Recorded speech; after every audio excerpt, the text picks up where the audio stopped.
Another episode of A-Town Rundown. Jeremy and I were just talking shit, and we're going to get into what we were talking about. Anyways, I'm Joey, joined always. You may know him as the guitar player Sunmancer. I know him as my favorite co-host and a good friend of mine, Mr. Jeremy Harlan. What up? So let's get into it. We started this week with Thursday Night Football. It was the Dolphins versus the Ravens. Everybody was kind of had eyes on this because it was Lamar Jackson's comeback. Lamar Jackson tore his hamstring. He's been kind of nursing this injury. You didn't want to rush into things, but they kind of need him right now because before this game, the Ravens were only 2-5, which is not good, especially since the Dolphins, who are considerably one of the worst teams in the NFL, are 2-6. So it's kind of like an evenly matched record team going against each other. Lamar Jackson had to come back and show everybody that, who he is. And he did just that. The Dolphins lost 28-6.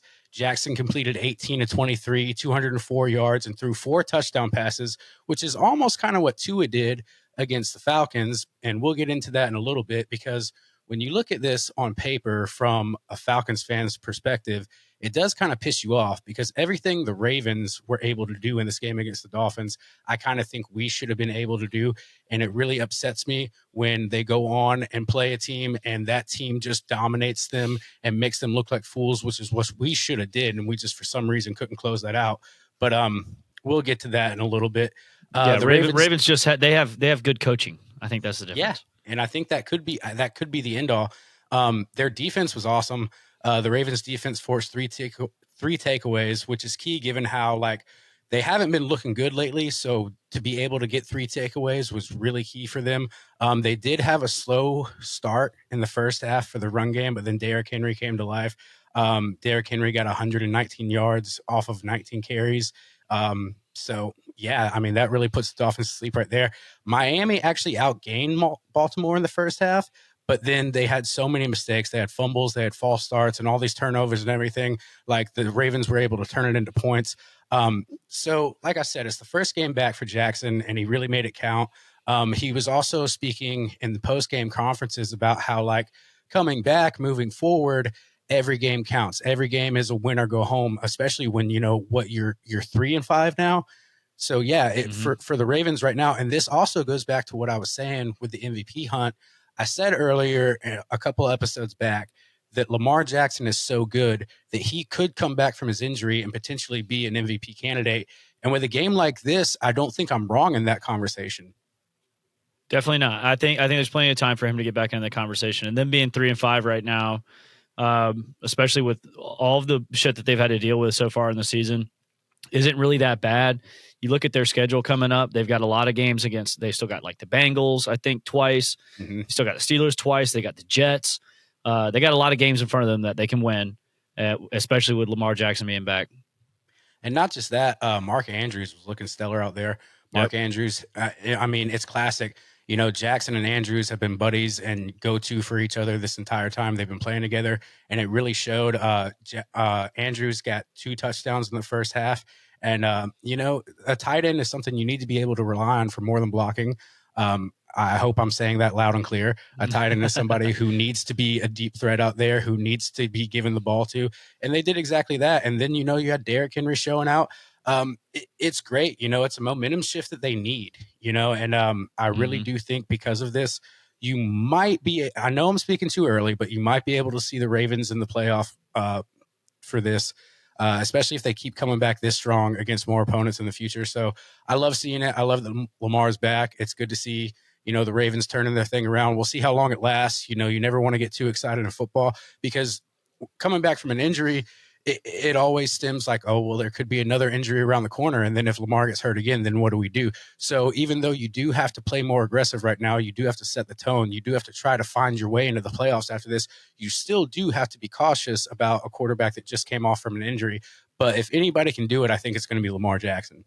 Yeah, I definitely think that Lamar is a big enough catalyst to turn the season around at this point. I think their toughest games they've already been through early on in the season, having to play Buffalo to start the season, stuff like that. I think they're going to be, as long as he stays healthy, they're potentially going to be just fine. Absolutely. I'm taking them. I'm almost ready to take them off the trouble watch. Almost. We're getting there. Yeah. We're getting there. We're almost ready to get them off the trouble watch. But somebody who isn't, they're not on trouble watch. I don't think there's any need to panic, but you've been seeing an incredible season out of them. You've been seeing Daniel Jones doing stuff we didn't know he was capable of. You've seen Yep. Jonathan Taylor be playing so incredible that he's damn near in the MVP conversation. He's in our MVP conversation, but somehow the Colts fell to the Steelers of all teams. They fell to a trouble watch team. And Yep. they got beaten by the Steelers 27-20. And like I said, the Colts were sitting at 7-1 entering this. It didn't look like they were going to have much to worry about. But they did, they did. And at first they were doing everything right. Daniel Jones had a 1-yard rushing touchdown. After that, the Steelers defense just fucking took over, though. They forced 6 turnovers, which are 3 interceptions and 2 fumbles lost by the Colts, and they turned a bunch of those into points. Jonathan Taylor was coming in, as the league's best running back at this point. He only had 14 carries for 45 yards. He just absolutely could not get into a rhythm. That's not something you're used to seeing. I honestly did not know that the Steelers defense was that stout, but they came out and proved that they are, or that they can be. I'm not going to say that they are. I'm not going to say that, because it's football, it's every given Sunday. I'm not going to give the Steelers more flowers than they deserve or anything, because we haven't seen this up until this point. But again, against the Colts, they really showed out. They really showed that their defense can be a force to be reckoned with, and that's what happened. And then the Steelers offense, even though they beat the Colts, they did just enough to beat the Colts. It's not like they were playing outstanding football, but their defense really made it to where they had plenty to work with. And the turnovers for Indianapolis is what killed them. 3 interceptions and the lost fumbles. And on top of that, they allowed 5 sacks. So it's really hard to come out of a game on top when that's happening to you. I just did not expect the Steelers to, do this to the Colts the way they did. Yeah, well, I think you just described a classic, and I mean like old classic Steelers home win, especially against a team that's supposed to be better than them. I think that they were favored. Well, I know that Indianapolis came in there favored. It was one of those old Steeler games where the offense doesn't really win it for you. The defense just comes and shuts the other team down, gets you the turnovers. You look at the yards and all of that. It doesn't look like Steelers offense did a whole lot. It's because they were getting good field position off of what the defense was doing. Yeah. And speaking of yardage, it's funny that you mentioned that, because Daniel Jones had incredible yardage. Daniel Jones had 342 yards passing, but he got killed by turnovers and sacks. And I'll tell you one thing about the Steelers defense. Anytime you have a defensive player on your team with the last name Watt, that's something to look out for. And they do have TJ Watt, who was making big plays. There were strip sacks, there were turnovers.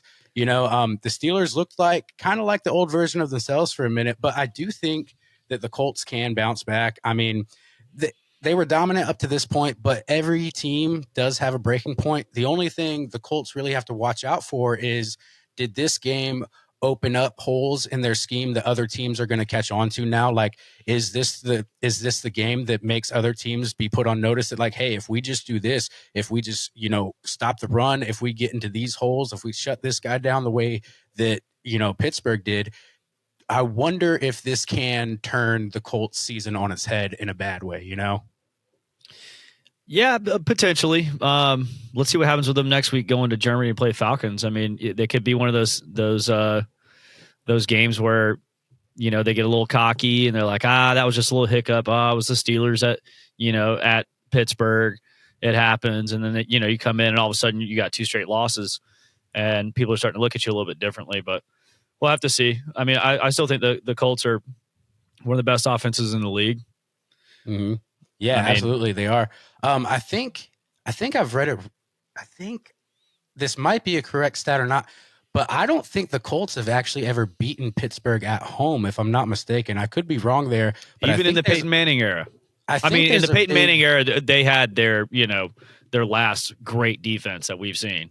Yeah, I think I could be wrong there, but I think I did see something like I'm not from either one of these areas, so this is a rivalry that's kind of like not in my realm of understanding because it's not talked about in my region where I live. I think you would see a lot of like AFC playoff games back in the day. Yeah, but I do think the Colts and the Steelers do have like a big fucking rivalry right there. And I think I heard earlier today that the Colts have never beaten the Steelers at home, but I could be wrong. You can fact check that, and if I'm wrong, I'm wrong. I don't really care. But that is something that we can take note of, because I do know that the Vikings beating the Lions. I think that was the first time the Vikings beat the Lions in Detroit since 2020, if I'm not mistaken. And the Okay. Vikings were able to the Vikings were able to do it. We were talking last week about how with Carson Wentz going out for shoulder surgery, JJ McCarthy, kind of being in limbo, what's going to happen? Well, McCarthy came back and the Vikings were able to win 27-24. And it's weird because the Lions were at home. The Lions are not necessarily a struggling team right now. They have a strong record. They have big expectations. And the Vikings coming into the question marks they have, with JJ McCarthy just coming back, his first game back. How is it going to go? If you look at it, the Lions were probably expecting an easy win, but it was far from it. And McCarthy missed 5 games, so you're expecting McCarthy to be rusty. You're not expecting everything to click, but it did. Detroit did score first. They had a 40-yard touchdown pass from Jared Goff to Sam Laporta, who once again, use your tight ends to your advantage. Learn how to play with them. They're big guys for a reason. They're hard to fucking take down. Sam Laporta is showing out. He did show out. He had a great game, but one guy having a great game isn't enough to win the game. McCarthy hit Justin Jefferson for a 10-yard touchdown. And I saw this catch when I was at work. It was phenomenal. Yeah. The guy, Justin Jefferson had the defender right on him. He just came around, one hand, grabbed it down, looked beautiful. They tied it 7-7. And then a 7-yard pass to Hawkinson pushed the fucking lead. And then late in the half, the Vikings kicked a 50-yard field goal. And then it went up to 17-14 at halftime. And then in the late third quarter, McCarthy scrambled for a 9-yard rushing touchdown after the Lions turnover, which was a fumble by David Montgomery, which you don't see very often because David Montgomery is a fucking tank. Detroit did pull back with a late touchdown, but with 2 minutes left, the Vikings converted a key third down, McCarthy to Naylor for 16 yards, and then they ran out the clock. And they just played like professionals out there. The Vikings looked fucking amazing. This game is potentially good enough for me to take Vikings off of Trouble Watch. Yeah, potentially. I mean, and they've gotten a couple wins without JJ McCarthy while he was out, and they survived that run. It seems like, and I think that the Vikings defense is still very good, and the Brian Flores, blitzing still works on a lot of teams, but also the Lions. I feel like their offense, I don't know, is looking like they're going into a lull. Jahmyr Gibbs barely got anything done. Jared Goff didn't get too much done. I don't know. I worry about the Lions a little bit, and I'm pretty sure this was in Detroit, right? Yeah, it was in Detroit. Detroit should be beating teams that are better than them for what we thought they were over the last couple of weeks. I mean, I was we talking at about least them think as they're one of better, the but top teams in the NFC.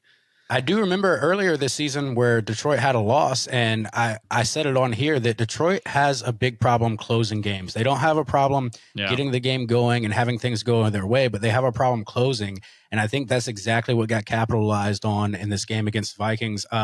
McCarthy was 14 out of 25 with 143 yards and 2 passing touchdowns and a rushing touchdown. So he was on fire. I mean, the guy, he went out with a high ankle sprain. Now he's coming back like nothing ever happened to him. He's coming back at the perfect moment because that could have been a phantom benching, soft benching. People have been saying that still. I mean, we were saying it at week 3, but because he had a baby, and I don't know if they were just allowing him time, to nurture that baby until he had to come back. But sure, I don't know why you wouldn't just say that, but yeah, there's nothing wrong with that. I would because now he's got like an injury history, and like when he goes to sign a contract, like, well, didn't you miss 5 games? First, you missed your whole first season, and then you missed 5 games to start your first actual season. Yeah, like if that was because you had a baby and it wasn't for an injury, man, I'd be fucking pissed off about that. Yeah, well, I'd be pissed just because you didn't say anything. But at the same time, players have babies all the time and they don't lose games. I'm just saying. I'm not saying that makes it right. I'm just saying it happens. Sure. But also, I mean, on the Lions side, Goff was efficient. Goff was 25 of 37, 284 yards, 2 touchdowns, but he got beat when it mattered. And all these stats, how good of a game you have 300 fucking yards, you have 2 touchdowns. Nothing matters if you don't win the fucking game, because I'm not remembering your stats. I'm remembering the fact that the team lost, and that's exactly what happened in Detroit. Yep. So moving on to the next game we had. Speaking of the Bills earlier, the Bills were able to beat the Chiefs 28-21. And we were talking about, Mahomes waking up, about how the Chiefs are starting to look like the Chiefs again. And I'm not going to say that they're not, but the Bills just looked so goddamn good. I don't know what anybody was going to do against them. Josh Allen was nearly flawless, 23 of 26. That's an 88.5% passing completion nice. rating. 273 yards. He threw one passing touchdown and rushed for two more. The Bills' running game was amazing. James Cook had 27 carries and 114 yards. Their defense stepped up when it mattered. Mahomes was sacked 3 times, and they put so much pressure on Mahomes that his completion rate was only 15 of 34 at 44%, and that's his worst in his entire career. So I don't know. Does this mean that we need to look out for the Bills more than we do the Chiefs, or do you think this is something the Chiefs will just recover from? Because I looked at it right now, and if the season were to end right now, with how crazy their division is, the Chiefs wouldn't be in the playoffs for their division if the season ended today. Yeah, but the season doesn't end today. Yeah. And look, you know, you just mentioned Patrick Mahomes having a bad game and not completing half of his passes, and yet still at the end of the game, they had a chance. It was a 1-score game on Kansas City's final drive. Didn't get it done, but they were driving. And I know that every Bills fan was, you know, shitting themselves, scared. And everybody watching the game was just like, here it comes. Patrick Mahomes is about to do it again. And here's the other thing that I want to say about the Bills versus Chiefs is the Bills usually do beat the Chiefs in the regular season. But not in the playoffs. But they don't beat them in the playoffs. Not in the playoffs. So I don't know. I'm not at the point of thinking that the Bills are more dangerous than the Chiefs. I think that they're right up there with the Chiefs, but I don't think that they're. Yeah, but what if this is their lucky season where this year they finally don't have to see the Chiefs in the playoffs? Because I think that's been what's killing them. I don't think it's been the fact that they're not capable of going on and winning the Super Bowl. I think it's the fact that the Chiefs continually stop them from getting there. Think about this. You remember when the Braves won the World Series in 2021? It was like every year they were getting stopped by the Dodgers. Yeah, it happened like 3 years. Like during that build, and then finally when they beat them in the NLCS is when once they got into the World Series, it was easy. Yeah, you know, because they had gotten over the boogeyman. Buffalo's got to prove that they're getting over the boogeyman before I'm gonna get on that train. Oh, they almost did because Kansas City was just flat out struggling. They only had 3 of 13 third down conversion rate, and on top of that, I showed you how they did with Pat Mahomes, but I will tell you. Let's see how Pat Mahomes does. Let's see what kind of day he has, in the AFC Championship or in the divisional round. Because that's what I'm going to say. Like with Pat Mahomes' worst day is some quarterback's best day. Pat Mahomes' worst day would probably be a regular day for a lot of guys. Yeah, Patrick Mahomes' worst day would probably be Michael Penix's best day. You know what I'm saying? Sure. Yeah. I mean, I wouldn't say his best day, but it would be like a regular day. We'd be sitting here saying like, well, he wasn't that bad. Yeah. Well, just because the system, the rating system, like for those two is just so different. The grading system. And I will tell you, to your point that you just made, Mahomes did still show off his resilience. He did show that even though he still had a chance to win. Yeah, he still had a chance to win. And even though he was down on the fucking scorecard, he wasn't down and out. Like, you give that man 3 more minutes, they probably would have won the game. You give him 2 more minutes, maybe even a minute and a half more, they probably would have won the game. Sure. Buffalo's defense does have a lot of young guys, though, who were stepping up, and the pressure on Mahomes, they just had stops in critical moments. And that's what it was. This was a textbook football game of how you win a football game. When you're going into an opponent that's just as deadly on the field as you are, this is just methodical. This is how you call plays. This is what you do to win a football game. This is a textbook. Like, this is a story like, hey, if you want to learn how to play football, if you want to learn how to win a game, this is what you open up. This is the blueprint for it. And they went out there and they if you play like football. This, you can win. Yeah, they played football. They did exactly what we talk about every week. They went out and they did what you're supposed to do. They played the game of football and they played it properly. There's no other way to play football than the way that they did, and they won. Oh no, there's worse ways to play it. Okay, there's several ways to play football, but I'm saying if you want to play football well, that's how you do it. You take a page out of the Buffalo Bills book. But now we're gonna go ahead and we're gonna jump into Trouble Watch because we got a lot to say about the Falcons at the end of this, so we need to give ourselves plenty of time to unpack that. Trouble Watch.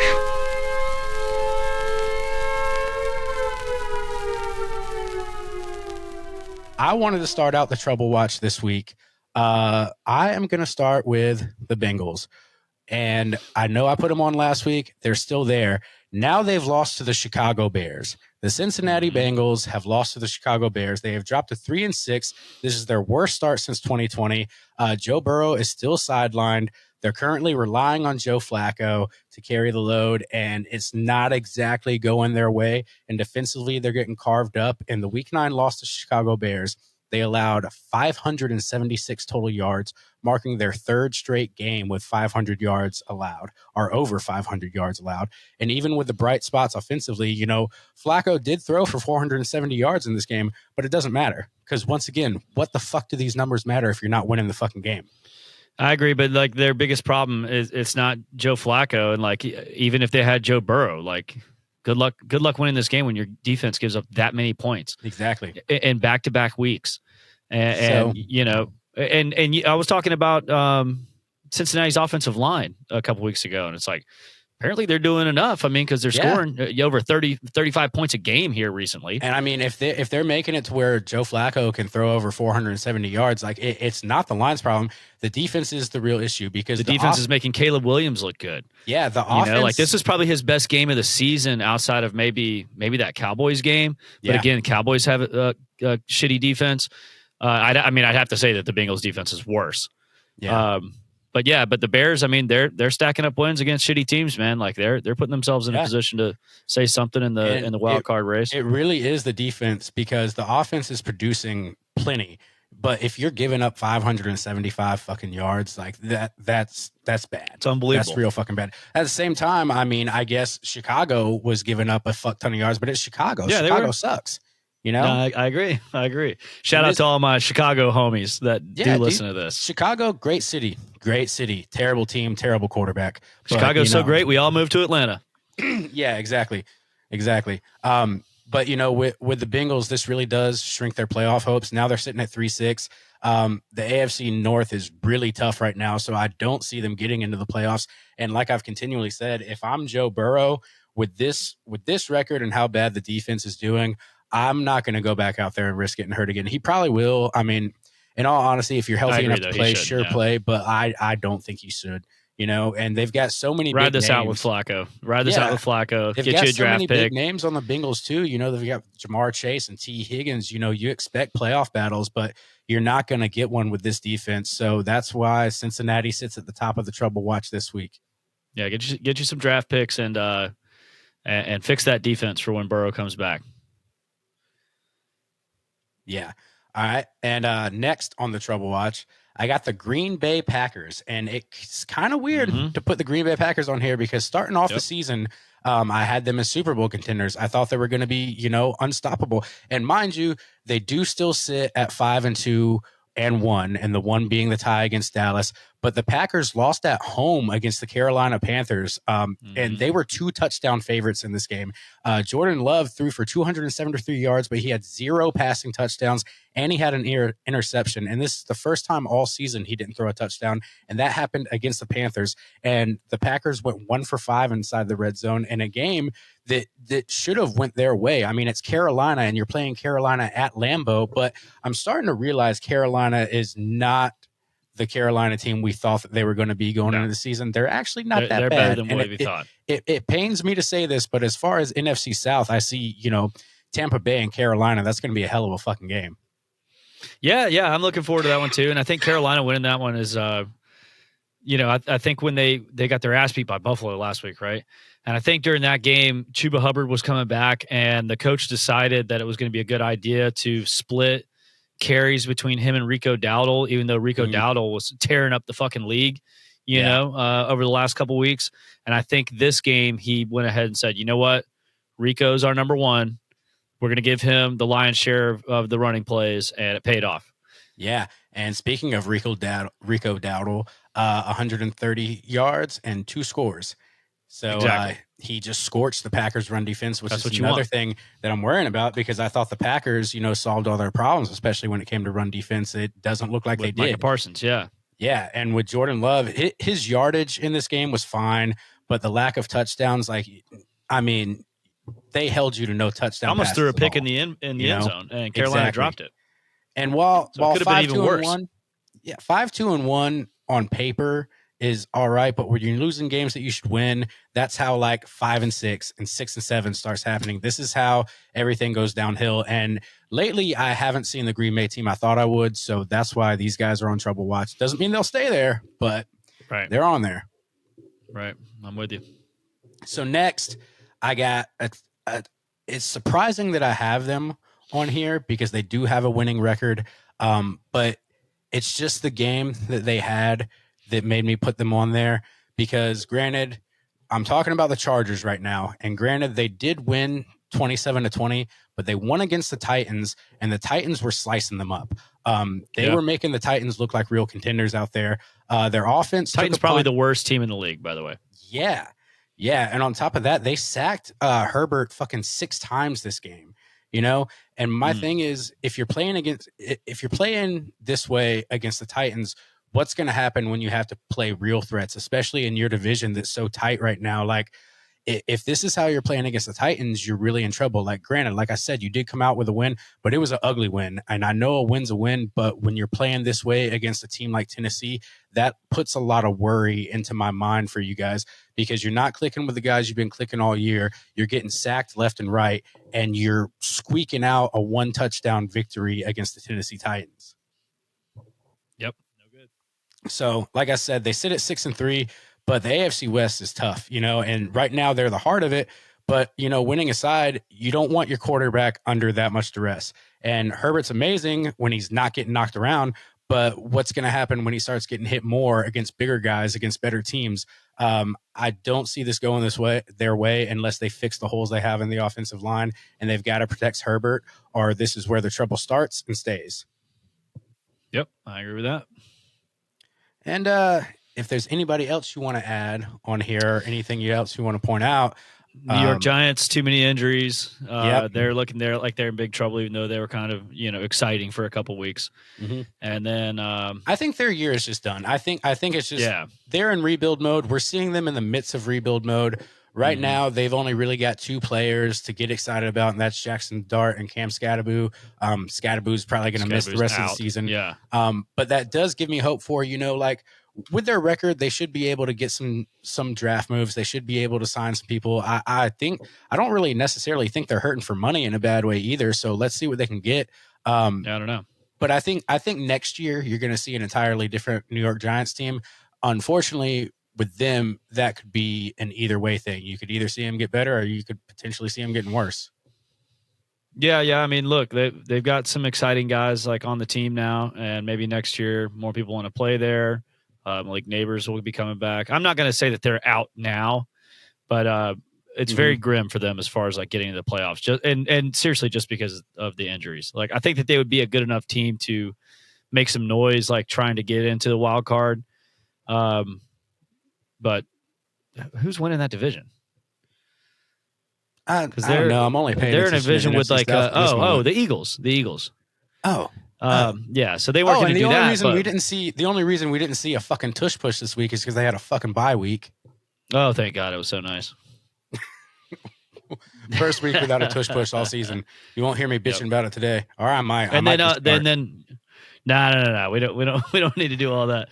My last trouble watch team is the Atlanta Falcons, though, but we can get into that on the next segment. Yes, the Atlanta Falcons are absolutely in trouble. But a shout out, you pointed it out earlier about the kicker in Jacksonville with the 68-yard kick. Very impressive. Wish we could have a kicker like that on our team. Yep. And also, before we get into it, one more thing. The Dallas Cowboys, who are on the trouble watch, fell to the Arizona Cardinals. So they are still in trouble, and things are looking even worse out there in Dallas. So now let's get into who I think right now are the reigning champions of Trouble Watch, because I don't see them getting off there anytime soon. Let's talk about the Atlanta Falcons. The Atlanta Falcons fell 24-23 against the Patriots in Foxborough. The thing is, Atlanta actually mounted a pretty impressive comeback. The gap got narrowed very late. They focused turnovers. They got pressure on the quarterback, and they potentially had a game-winning drive. But the 1-point loss came down to a missed extra fucking point by Parker Romo after a late touchdown, and then who's no longer on the team. Thank fucking God. But then a costly intentional grounding penalty, and it just derailed the final drive. And I'll tell you, watching this game, it did seem like they were taking some new direction. It did seem like they weren't relying on the same old thing until you start seeing, well, like they're not relying on the same old thing. They're relying on us on a new thing. And I understand that the pass rush of New England is very stout and very dominant. But when I've got the best player in the NFL on my team, we need to open that up more. We need to try. There's no reason he should have had that little fucking carries. Like keep trying, set up 4 for play carries action. in the first half. That's what I'm saying, dude. And That's insane. I don't care if he's only getting fucking 2 yards, 3 yards here. Put him in at 3rd and short. Make him run the fucking ball so you can open up other things. It's like Zach Robinson's afraid, or like it's like he sees like a 4-yard run on 2nd down, and it's just like, oh no, that's not going to work. We can't do that. Yeah, what? That's run game. That's run game. 3-4 yards. If you get 3 yards every single carry, you can just do that the entire game. You can do that on 4th down, exactly, and you're going to get 1st down every time. I've seen teams do it, and I've seen teams win doing it. Yeah, you got to mix it up. I don't understand why, if we have the best player in the NFL, we're not relying on him. We're not showing that he's the best. Right now, he's getting frustrated too, man. It pains me to say this. Right now, you saying he's the best player in the NFL and all this other shit is just hearsay now, because you're not showing anybody. You're saying it. Mm-hmm. You're like, oh yeah. Are you just proud that you can say, oh, I have the best player in the NFL? Well, the best player in the NFL is going to find a way to go play on another fucking team that actually uses him and lets him show the league that he's the best player in the league. So if you guys don't do it, when that fucking rookie contract's up, if I'm Bijan, I'm going to fucking look elsewhere, because you keep telling me, you keep feeding my ego, but you don't let me play fucking ball. Yeah, unless they were to make a coaching change, which I think they will. I really do. I really don't think that Raheem Morris will be here next year. There's no way in hell. I don't see any of those guys being here next year, except for the defensive coordinator, because the defense was on fucking fire. The defense, and hopefully you can keep fire, and he doesn't just go with Raheem, because that could happen too. And I think that that happens a lot. You fire a head coach, you kind of just have to do an overhaul on everybody. If it's not someone who's been around in the organization for a long time, and I know Jeff Ulbricht's been here before, but he's not like a long-term Falcon coach or anything, especially like him going up to New York for a couple of years and coming back. I think the biggest thing with this loss, and I'm not super torn up and mad, and maybe I'm just becoming immune to the Falcons falconing at this point in the season every fucking year. But I wasn't that upset about this loss. And I wasn't really that upset about getting our ass beat by the Dolphins, because again, I think maybe I'm just getting immune to it. But this one was a little bit different because we showed a lot in the fact that the Patriots came out so hot, and it looked like it was going to be 21-0. And right before the end of the half, Jalen Walker, who thank God he's back, man, and he is looking good. He gets through and gets that strip sack, picked up by James Pierce. Remember, this is the first round in the NFL draft duo that you traded up to get the 2 pass rushers. This is both of them on one play and making this shit happen. And he takes it down to like the 6, almost scores it by himself. And then we actually get a touchdown, and it's like, okay, that was a little bit of a momentum changer, because in the second half, the defense says, all right, now we're in a much better spot than we thought we were going to be. And I think we gave up 3 points in the second half. Like, okay, they gave us a chance to win with that turnover, and then with the Jesse Bates interception. Both those times, it's like, okay, now we get to start our shitty offense on our own, or at the 50, which, okay, it gives us a better chance than Zach Robinson, at the 4 or at the 20. And then James Pierce one gets us there at the 6.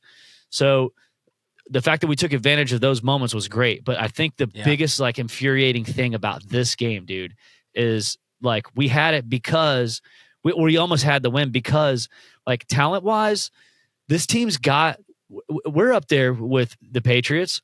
I mean, our wide receiver core sucks ass, but everything else around us is good. We got good defense. No, if we got a decent quarterback. We got a good offensive line. If our team played as well as the talent we have reflects that they should, we would be undefeated right now. We have a very talented fucking team. We just have terrible fucking coaching and terrible fucking play calling and terrible fucking schemes, dude. And I'll tell you, like I was saying earlier, the only guy who doesn't deserve to get fired is the DC, because the defense was incredible. Those rookies shined. It's almost hard to get upset about this loss, except for when you look at the way that we lost it and how we lost it. But on paper, it's just like, man, it looks like these guys played a good game because they did play a good game. Well, dude, look at the highlights of this game. And you know, we cannot keep talking about this. Like, I can't believe we talked this far into it, just like 3 minutes. Drake London.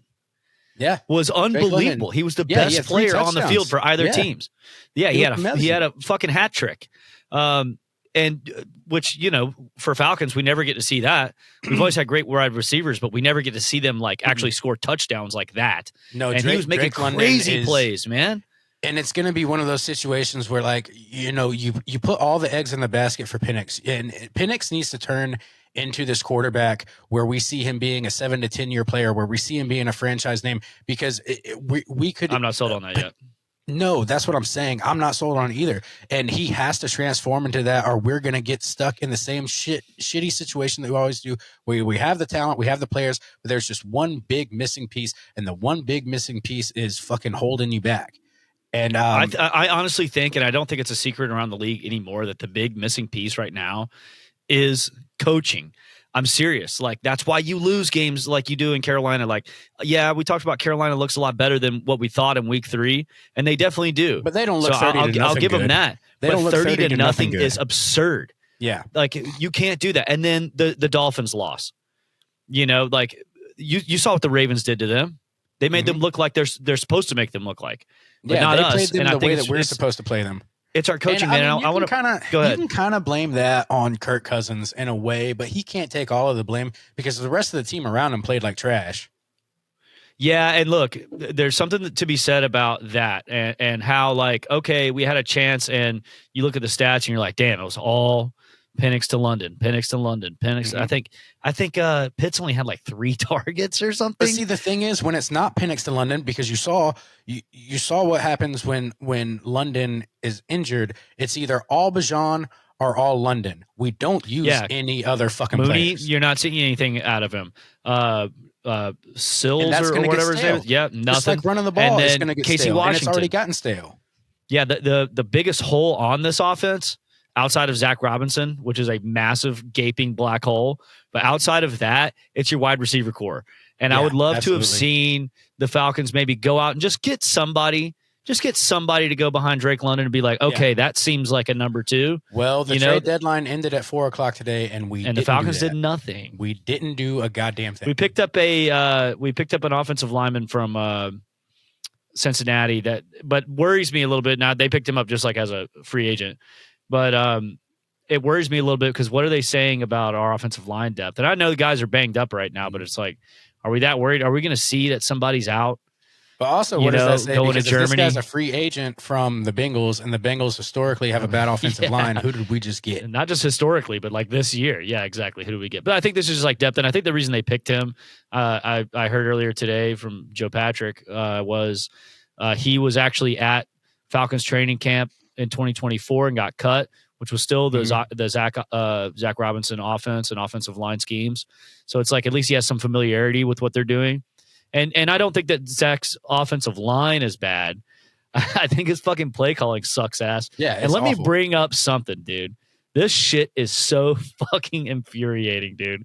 So there's a point in the second half where it seems like we have momentum. And they call a penalty on the Patriots, and it's like, hell yeah, we just got a free first down. Things are looking good. Things are starting to go bad for the Patriots. And then Zach Robinson takes too fucking long once again to get the play call in, and we have to burn a timeout in the second half after they just got a penalty. Like, dude, the clock's already stopped. You just got free yards, and now you're going to give up a fucking timeout. Yeah. Run These a play, dude. Don't know anything about time management, or what's more infuriating. No, that's a Raheem Morris like staple. Well, what we didn't mention about last week, and I texted you the second it happened. Why the fuck did he throw down that challenge flag on a play that was obviously the other way? Oh my God. Yeah. It's like, it's almost like, I know that he has guys on his staff, and I think that, dude, he has like one of the largest coaching staffs in the NFL, by the way. It's like 26 coaches or something for 53 men, 26 coaches. Okay. So I know that he has guys on that staff that are looking for time management things, or saying like, hey, here's a situation, we should probably call a timeout, or like, hey, we're looking at it upstairs, we're looking at the play, and don't throw that flag. Just give them more time. Right? Yeah, but nope. They yeah, or like, hey, yeah, they're going to challenge and go ahead and snap the ball, like get something off now. It seems like none of that is happening. None of that is happening at all. But it's infuriating with the Zach Robinson thing, and this is a fucking weekly conversation for me. I'm so tired of this shit. Get this motherfucker off my football team. But yes, we were talking about in week 2, they were having issues getting the play calls in, or we thought, and then it was like, apparently they were having issues with the headsets. And then, week 3, same thing. Taking too long to get the play call in. And we're talking about essentially a rookie quarterback. Give him time. And some of these play calls are like, you've heard the language where they're just like, they call it the protection. They're like left, right, double X jet, 38 counter naked waggle. Why they don't need to be that complicated? Because you're going to run it in the same formation and you're either going to give it to Bijan or throw it to Drake. Why does it need to be that hard? Right. But it's like, so this shit takes so long to get in. And now he has how much time to actually like tell people what the play is? Like this young guy that, I know he's got a lot of football experience, but like not with shit like that. Not with Zach Robinson's fucking wacko mind. Like, are the Falcons putting Penix in the best position, and are they adjusting to the opponent's tendencies? Kinda, they are, because when you look at the deficit they had, they were able to capitalize on that by just giving the ball to London.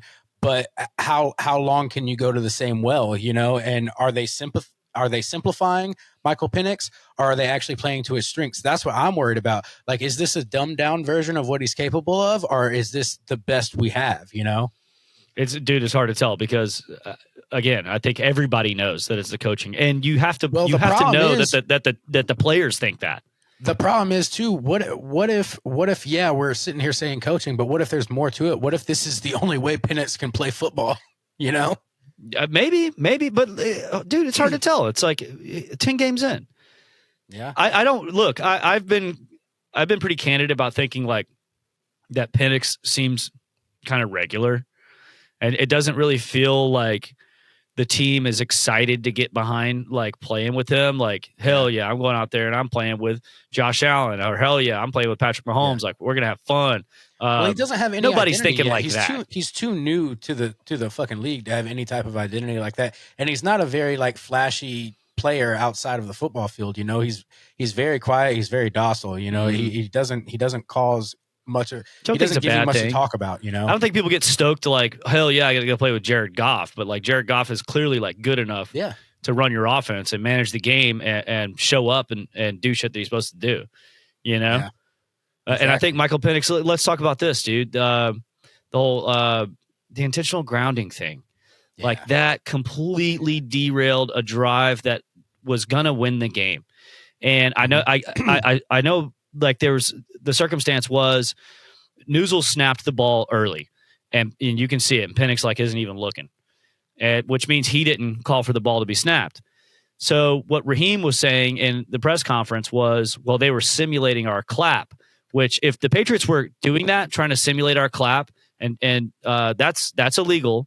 That's a 15-yard penalty and a first down. That puts us at the Patriots like inside their 20. Yeah. Okay. With the game on the line. But the thing is, if you watch that tape, you can't see anybody. You can see that ball has just been snapped and everybody's got their hands down, getting ready to rush and drop into coverage. I don't see anybody clapping. So I don't know. Like, he's a liar. It seems like he's not taking accountability for what happened. And it's like, okay. Big surprise he hasn't. Every time you say anything, well, we just got to get back in practice. But at the same time, you're a head coach, and correct me if I'm fucking wrong. Like, I understand there's offensive coordinators, there's defensive coordinators, there's special teams coaches and everything. But is the head coach not there at practice watching what's going on at practice? Can the head coach not tell, man, our kicker sucks? Can the head coach not tell, man, if they put on too much fucking defense on Bijan, we can't run the ball this way. Maybe we should switch something up. Is the head coach not paying attention at practice? Because you're telling these guys to practice, but are you even there when they practice? Because it doesn't seem like you know how your team plays football. Yeah, no, I think it's more of like, it feels like he's not, that they sit down like with all the coaches like on Monday or something and go through all the film and talk about it. And, the offensive coordinator explains what happened and the defensive coordinator explains what happened. and Raheem should be overseeing all of that, right? And then you do walkthroughs with the players. It seems like there's not really enough that you're not getting enough out of those 2 days where you're doing that. Yeah. Because the same bullshit keeps happening. And with, like I was saying about, it was an early snap, but he got the ball. Penix gets the ball and he doesn't really know what to do. And he fucking dirts the ball, intentional grounding, and completely fucks us. Mm-hmm. Like, you can't do that. That's a rookie mistake. That's got to go. I understand that he's a rookie. What would be great is if he trusted himself enough to run and just fucking took off with the ball. He did run a little bit in this game. I think he ran for like 19, and he did run for a first down. And I was like, hell yeah, like that's what I want to see. But I have got to see so much more. Mm-hmm. Like, it's just how many more third down conversions can you get if you can just commit to that? He's not a bad runner. He's actually pretty fast. He's not. I wonder if he's scared. I wonder if he's scared he's going to injure one of his knees again, because he's injured both of them in his career. All right, so we get to a 4th and 20 right at the 2-minute warning, and this is kind of a pivotal thing that you can do. You've only got 2 timeouts left because we talked about them taking too long to get the play in, and they had to burn a timeout after the other team's penalty, which is bullshit. So you need that timeout now, but you don't have it. But you're coming up on the 2-minute warning, and you have 2 timeouts left.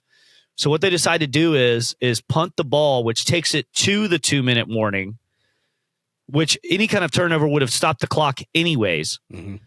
And so now all New England has to do is basically get one more first down. Yeah. Which what you could have done is go for it on 4th and 20, try and get it to Drake London. If he doesn't make it to the first down marker, okay, you turn the ball over and you lost the game. If it's an incomplete, okay, you turn the ball over and you lost the game. But if they make it, you have a chance. This was really your last chance to go for it, and you had nothing to lose. Yeah. They really thought that they were going to, inside 2 minutes, they were going to get the ball back from the Patriots with no timeouts and go down there and kick that field goal, like without giving up a single first down. I didn't see it, especially. I don't know. I would have been a little more aggressive at that moment, especially the way that Michael Penix and Drake London were playing, because you'd already converted a 4th down, multiple 4th downs throughout the game. One of them was an unbelievable Drake London play. And then, let's talk about the defense there on the last drive. And it's really just one guy, because I think the defense played pretty damn good, especially giving up 3 points in the second half. Yeah. But there's one guy that I brought up. I've been bringing it up since. Go ahead. The biggest silver lining of this entire game is the way the defense played, and that's what I've been saying this whole time. The defense did not. That's been the whole year, yeah. All. Yeah. No, that's been the whole year. So when you get to that, and Jesse Bates getting his first interception of the year finally, but it came at a great time. Like, it gave us a chance to win. So we do have a defense that's going to do that for you. When you have an absolute dumbass back there calling the plays, and then his boss, who's an absolute dumbass, you lose so much of that chance that they're buying for you. Yeah. So when you're on that last, we're trying to stop them on 3rd down. It's a game-sealing play, essentially, the way that this happens, because this was the first down that the Patriots got to where they could just kneel the ball after that. So they're lining up. It's clearly man coverage that the Falcons are doing, right? Mm-hmm. And our guy, dark helmet, fucking JD Bertrand with the Guardian helmet, should be covering the tight end. And as soon as they snap the ball, he freezes. Mm-hmm. He doesn't move at all. And you see the tight end just leak out, hit the flat.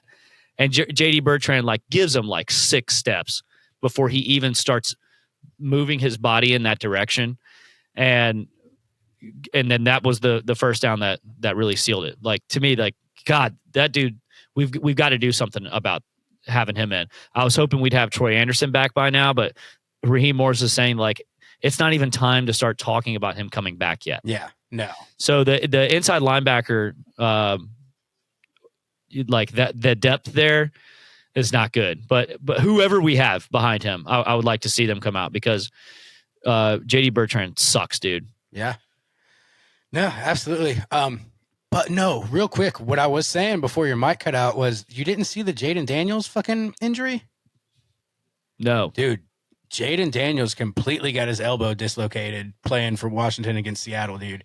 It was gnarly. Okay, no, I heard about that, but I didn't see it. Yeah, dude, it was gnarly. And they're talking about there being this conspiracy at FedEx Field because all these injuries keep happening, against the same teams at the same time. The fucking Alex Smith and Joe Theismann injury happened against on the exact same date, like 30 something years apart, against the same opponent with the same fucking score. And then fucking Jaden Daniels gets hurt against the Seahawks, and I think RG3 got hurt against the same team, and all this other crazy shit has been happening at FedEx Field. No, I just wanted to go back to that because I was like kind of shook that you didn't see this injury. The dude's like arm completely just came out of fucking socket. It was gnarly, dude. New. I'm kind of glad I didn't see that. Yeah. But anyways, back to the Falcons. Sorry, I just had to touch on that real quick because I couldn't believe you hadn't seen that. But I mean, the 1 point loss stings more because when you have the chance and it's something so simple as a PAT, I just like, what are we fucking doing here anymore? You know, you're just giving games away at this point. This is the second time this season, and somebody who I'm not going to mention any names made a joke saying that Koo would have made that kick. Guess what? No, he wouldn't have. No, I don't think he would have either. You know, and like I said earlier, they fired Parker Romo. They got Zane Gonzalez in, who's not a great kicker, but I mean, we got to try something different. We got to do something. So I'm glad that they're doing something. It was obvious, like we didn't have confidence kicking a field goal like closer than 35 yards, and even that was scary.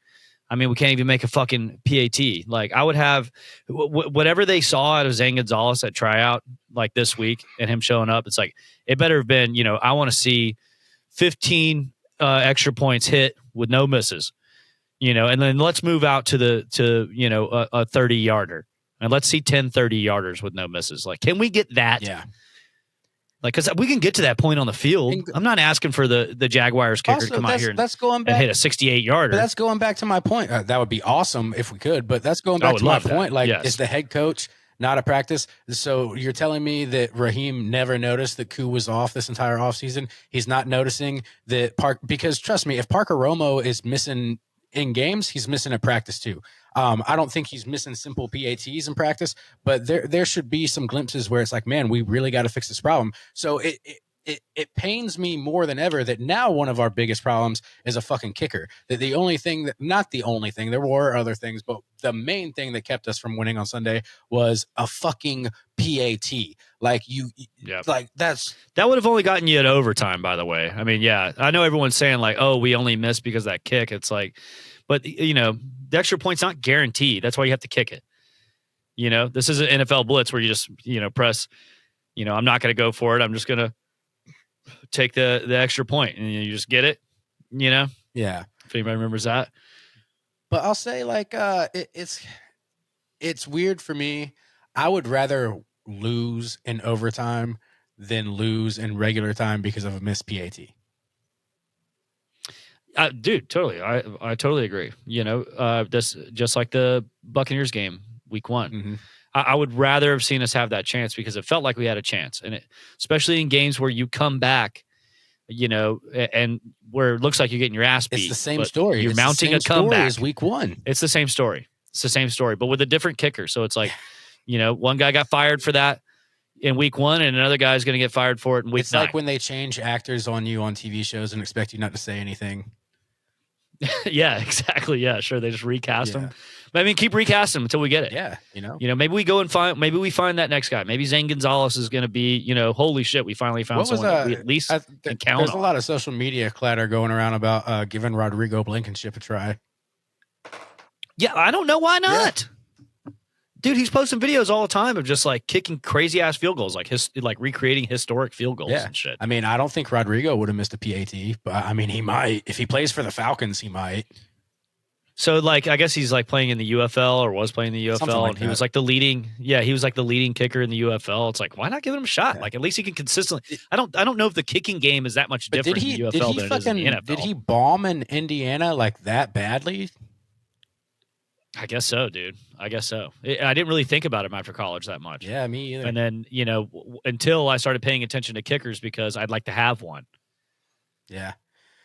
But, I mean, there's not much more you can say about the Falcons game. When you got 3 touchdowns to Drake London and your defense does all they can and you just can't come out with victory, there's nobody else left to blame except for the fact that we're not using the running game as we should, and Zach Robinson and Raheem Morris both got to fucking go. Yeah, we got nothing out of Bijan. Nothing. We got nothing out of Bijan. Yeah.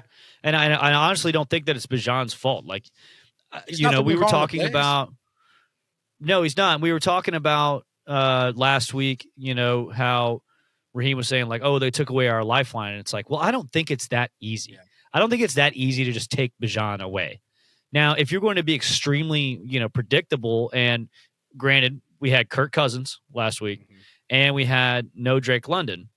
So let's say that we had Penix in London. Like, okay, at least we have at least one more dimension other than Bijan out there. And I think that might be why we were able to do that.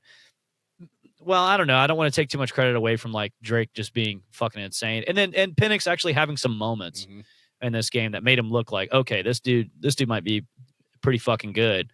He ain't gonna be Patrick Mahomes. I'll tell you that. He ain't gonna be Lamar Jackson. I don't think he's gonna be a top QB in the league. I don't think he's gonna be a Jared Goff, to be honest, right now. Yeah. Me either. But I mean, only time will tell. We will see you guys next week when we'll have more Falcons. Hopefully, not disappointment to talk about. But I'll tell you, it's honestly at the point where, like, even if the Falcons are to win a game right now, if they win a game by doing the same shit they're doing, I'm not even that stoked about it. I'm like, all right, cool. Like, you got lucky. It's more of a like you got lucky situation in my eyes. At this point, they got to get over 500 for me to be like, all right, guys, it's time to really talk about it. Yeah. But again, I said it last week when we were one game under 500 that I have a hard time seeing them getting over it again this season. And now I feel more that way.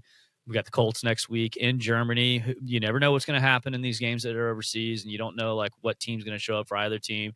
I would be willing to bet that the Colts beat us. By the way, they just traded for Sauce Gardner-Johnson. Yeah, I saw that. So we'll see a cool matchup. Hopefully a fun matchup between him and London. The Jets traded away another guy too, so I guess the Jets are letting guys jump ship if they want to. Yeah, they're packing it up. They're packing it up. But go ahead and get you some draft picks, man. Yeah, why not? It's that time. Yeah, why the fuck Justin not? Fields ain't the future there.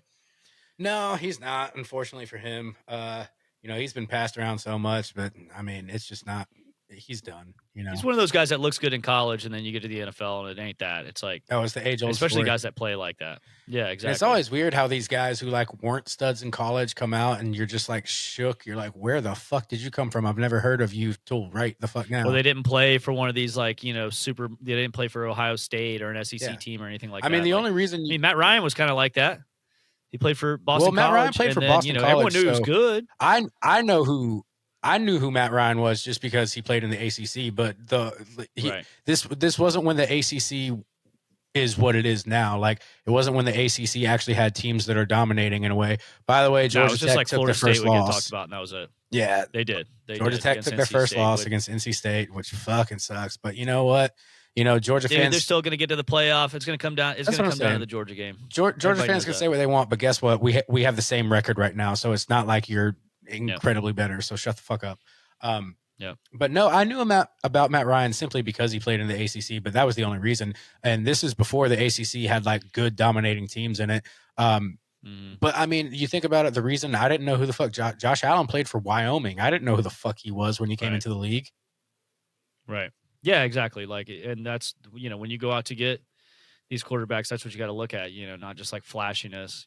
There's plenty of people that pass on Shedeur Sanders. He gets brought up every week. Yeah. Even though we haven't got to see him play. He still hasn't played it down in the NFL. Yeah. So, if he went to Baltimore, he would have played some downs in the NFL. I can guarantee. Maybe they'd be talking about, hey, should they let Lamar heal a little bit more? Or it could at least be, fucking making his capital rise higher, making other teams go after him, because now you're in Cleveland, which you probably don't want to be in Cleveland. I don't know why you said you don't want to be in Baltimore and you'd rather be in Cleveland. I'm not sure anybody, even the people who live in Cleveland, don't want to be in Cleveland. What I'm saying is, like, I think in his head, he was expecting to go to Cleveland and be able to start because of what his name is and who he is, and that he was going to show out in Cleveland and bring people there or be able to sign to a better team. But it didn't go your way, buddy. Like, I still haven't seen you step on an NFL field. Nope. No, it seems like I don't know. I still think that there's time. There's time. Oh yeah, there's plenty of time, and I'm with you. I see it happening this season. Like I can almost guarantee you, at some point this season, he's gonna play. The Cleveland's ownership and management, like they will abandon another quarterback. Yeah, absolutely. They will keep going down. Absolutely. And they'll probably give up on Shador too. Yeah. Just like they gave up on Baker. Yeah. And look at Baker now. Look at him go. Yeah. But all right, that's it for tonight, this evening, this afternoon, your lunch break, whenever you're listening to it. Thank you for listening to it. When we talk to you guys again, we'll be opening up the show with the Raiders versus Broncos, which is this Thursday night. Make sure you check us out on YouTube, A-Town Rundown, and on Instagram under the same name. And if you look up the This, That, and the Other podcast on your streaming platforms, you'll be able to find our episodes on there. You can check out Sunmancer, the band that Jeremy's in.